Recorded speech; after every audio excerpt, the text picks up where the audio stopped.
अब हमारी जो एक्सपोर्ट्स हैं अली फरीद साहब, वो ज़ाहिर है इम्पोर्टेड एक्सपोर्ट्स हैं। हम ज़्यादातर एक्सपोर्ट्स का रॉ मटेरियल बाहर से मंगवा रहे होते हैं, तो उसकी वजह से भी फिर ये ट्रेड डेफिसिट बढ़ता है। तो अपनी एक्सपोर्ट्स और इम्पोर्ट्स के दरमियान फिर हम एक बैलेंस कैसे क्रिएट कर सकेंगे, चूँकि बहुत सारे रॉ मटेरियल्स ऐसे हैं जो अभी भी हम पाकिस्तान में तैयार करने के काबिल तो नहीं है।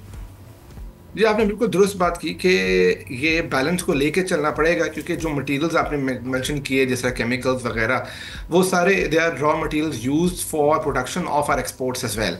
तो जब उसमें आप टैरिफ कम करेंगे तो एक तरीके से जो आपकी एक्सपोर्ट बेस्ड इंडस्ट्रीज है उनको फ़ायदा होगा, क्योंकि अब उनके कॉस्ट ऑफ मटेरियल जो है वो थोड़ा सा कम हो जाएगा।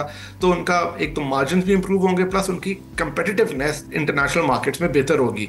तो आई एम श्योर कि जैसे आपने उड़ान पाकिस्तान का जिक्र किया और कहा कि ये पॉलिसी तो उससे आई है, तो उसका एक जो मेन पहलू है वो यही है कि Pakistan should move away from a consumption driven economy to an export driven economy.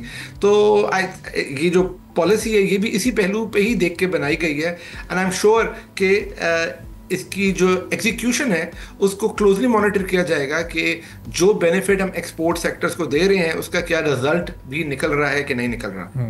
तो अभी अली फरीद साहब, इस वक्त जो सिचुएशन है, हम अगर 32-33 अरब डॉलर की भी एक्सपोर्ट्स कर रहे हैं और इंपोर्ट का फिगर हमारा कोई 57-58 अरब डॉलर पर है, अभी भी हम ये 26 अरब डॉलर के डेफिसिट पर मौजूद हैं। हम अपनी एक्सपोर्ट को अगर डबल कर देते हैं, 66 चली जाती है, और साथ साथ 30-35 बिलियन डॉलर का अगर ये इम्पोर्ट भी बिल भी बढ़ जाता है, तो ये हमारा डेफिसिट तो वहीं खड़ा रहेगा। फिर हमें उड़ान पाकिस्तान के टारगेट्स भी हासिल करके अचीव क्या हो सकेगा?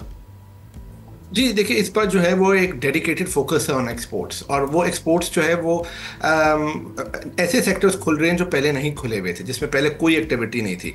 तो जिस तरह माइनिंग है, जैसा एग्रीकल्चर है, जैसा टेक्नोलॉजी है, अब क्रिप्टो एंड एआई एक सेक्टर है जो पहले बिल्कुल नहीं था, कल ही उसमें खबर आई।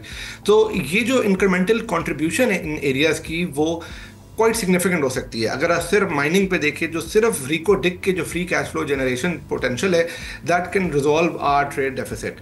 तो आई लाइक द फैक्ट कि गवर्नमेंट बड़ा ही डेडिकेटेड फोकस कर रही है ऑन एक्सपोर्ट्स, क्योंकि हम पिछले जो मॉडल था हमारा जिसमें हम पहले चल रहे थे, वो तो हम पिछले 70 साल से ट्राई कर चुके हैं, हमें पता है कि उसका आउटकम क्या आता है।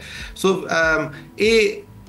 there's no other option but to focus on exports, and B, I'm quite confident कि जो नए एरियाज जिस पे हम फोकस कर रहे हैं उस पे हमें रिजल्ट्स काफ़ी पॉजिटिव मिलेंगे, क्योंकि जो गवर्नमेंट का फोकस है वो काफ़ी उसमें मोमेंटम बहुत ज़्यादा है, उसमें एग्जीक्यूशन पे काफ़ी ज़्यादा फोकस है, और अभी तक हमने जो भी स्टेप देखा है उसमें सक्सेस ही देखी है।